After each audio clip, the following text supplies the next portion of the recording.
ပူပူလေးနဲ့တိုးစရာလေးနဲ့တော့ခွားဒီတိုးလေးရတယ်အဲဒါကိုပူပူလေးနဲ့ငင်ရှက်ရည်လေးခင်းစားမိတ်မှာဖြစ်ပါတယ်ဆက်လက်လောက်ပြမို့ခရမ်းဒီလေးတွေမိခင်ပါမယ်နော်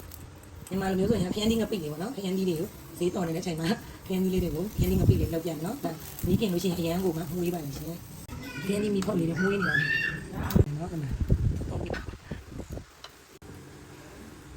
ပိလေးဆိုမှခရမ်းဒီမိဖောက်တောက်လေးလောက်ဘူးဒီမှာရုပ်တီလေးရုပ်တီစိမ်းလေးကိုတော်ပေးပါမယ်နော်ရုပ်တီစိမ်းလေးကိုမှုေးနေတာတော်လိုက်ပါ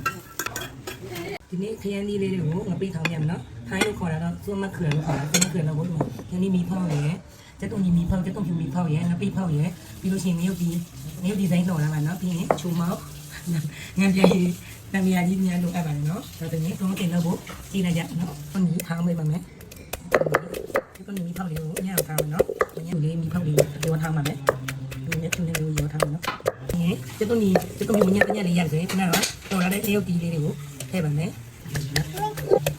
ဆိုရင်မအယောက်ကြီးရဲ့ကျက်တုံပြည့်ရဲ့ရောထားနေပါလေ။ပြီးပုံလေးထည့်ပေးပါမယ်နော်။ပြီးဖောက်ပြီးရင်ထားပါမယ်။အဲ့တော့မိဖောက်လာတဲ့မိဖောက်ပြီးတော့ခေါ်လေးနှော်လာပြီးတဲ့အရင်မိဖောက်လေးထည့်ပါမယ်ရှင်။တော့မိဖောက်လေးနဲ့နန်းရုပ်ကြီးကျက်တုံဖြူကိုအရင်ဒီနဲ့ရောပြီးညံ့ညံ့ထားဖို့နော်။ဒီထည့်ပေးပါမယ်ရှင်။ပြီးလို့ရှိရင်အချုံမောက်ထည့်ပါမယ်နော်။ဒီကတော့အချုံမောက်ထည့်ပါတယ်။ငါပြရင်လည်းအချုံမောက်ထည့်ပါပြီ။ခုနကနေမှုေးပေးအောင်နော်။ဆိုဒါဆိုရင်ခုနက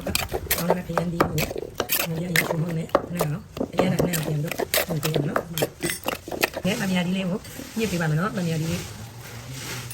ကိုရတာတော့ကတော့နေတော့ဆိုတော့အမြာဒီမှာည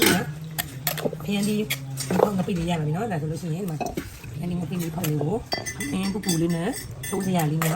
ခွားဒီတိုးလေးရတယ်အဲဒါကိုပူပူလေးနဲ့ငင်ရှက်ရည်လေးခင်းစားမိတ်မှာဖြစ်ပါတယ်လေးနဲ့သမင်းပူလေးနဲ့သမင်းစားမိတ်မှာဖြစ်ပါတယ်ရှင်။ဘာတော့မွေးရအောင်ပမာဏနည်းမင်းလေးကိုမတူမပါလေးပြီးတော့ဖြည့်ပေးလိုက်ပါနော်။အဲဒါဆိုရင်အရန်ကိုရတာပြီးဆုံးပြီးတော့အရန်ကိုမစားလို့ကောင်းတဲ့ခရမ်းဒီမီဖောက်ငပိလေးရပါပြီရှင်။သမင်းစားမိတ်ကြပါစေကျေးဇူးပါ။